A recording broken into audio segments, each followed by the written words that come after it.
అందరికీ praise the lord అండి.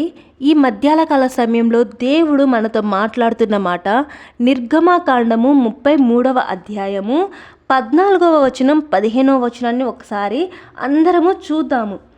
అందుకు ఆయన, నా సన్నిధి నీకు తోడుగా వచ్చును, నేను నీకు విశ్రాంతి కలుగచేసేదనగా, మోషే నీ సన్నిధి రాని ఎడల ఇక్కడ నుండి మమ్మను తోడుకొని పోకుము. ఆమేన్. ఇక్కడ దేవుడు ఏమంటున్నాడు? నా సన్నిధి నీకు తోడుగా వస్తుంది అంటున్నాడు.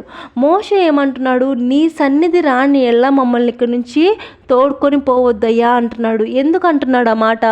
మోషేకి దేవుడు నాయకత్వాన్ని ఇచ్చాడు, అంతమంది ఇజ్రాయిల్ని నడిపించడానికి జ్ఞానాన్ని ఇచ్చాడు. మరి ఎందుకు మోషే తన స్వనీతిని ఆధారం చేసుకోకుండా దేవుడి మీద ఎందుకు ఆధారపడుతున్నాడు? దేవుడి యొక్క సన్నిధి, దేవుడి యొక్క ఆత్మ మనకి తోడుగా లేనప్పుడు మనం ఏ పని చేసినా దాంట్లో మనము సక్సెస్ అనేది పొందుకోలేము.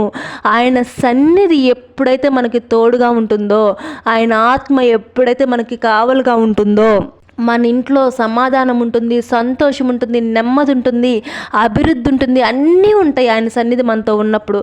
ఆయన సన్నిధి లేకుండా మనకి ఎంత డబ్బున్నా, ఎంత ఐశ్వర్యం కలిగి ఉన్నా, ఎంత వ్యాపారాలు చేసినా, ఏమున్నా ఏదో ఒక దుఃఖం మన జీవితాల్లో ఏలుబడి చేస్తూనే ఉంటుంది.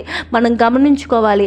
అన్నీ ఉన్నాయి, అయినా నా జీవితంలో ఎందుకు దుఃఖం కలుగుతుంది అంటే ఆయన సన్నిధి మనకి ఎక్కడైనా తోడుగా లేదేమో.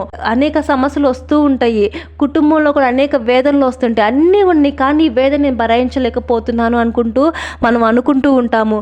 కానీ ఒక్కసారి ఈ మధ్యాహ్న కాల సమయంలో దేవుడి వైపు తిరుగుదాము. దేవా, నీ సన్నిధి నాకు తోడుంచాయా, ఏమున్నా లేకపోయినా నీ సన్నిధి ఉంటే నాకు శాంతి, సమాధానం, అభివృద్ధి అన్నీ ఉంటాయి ప్రభు అని ఆయన్ని పాదాల మీద మనము ప్రార్థనతో గోజాడుదాం. ఈ మధ్యాహ్న కాల సమయంలో ఈ చిన్న వాక్యము దేవుడు దీవించును గాక.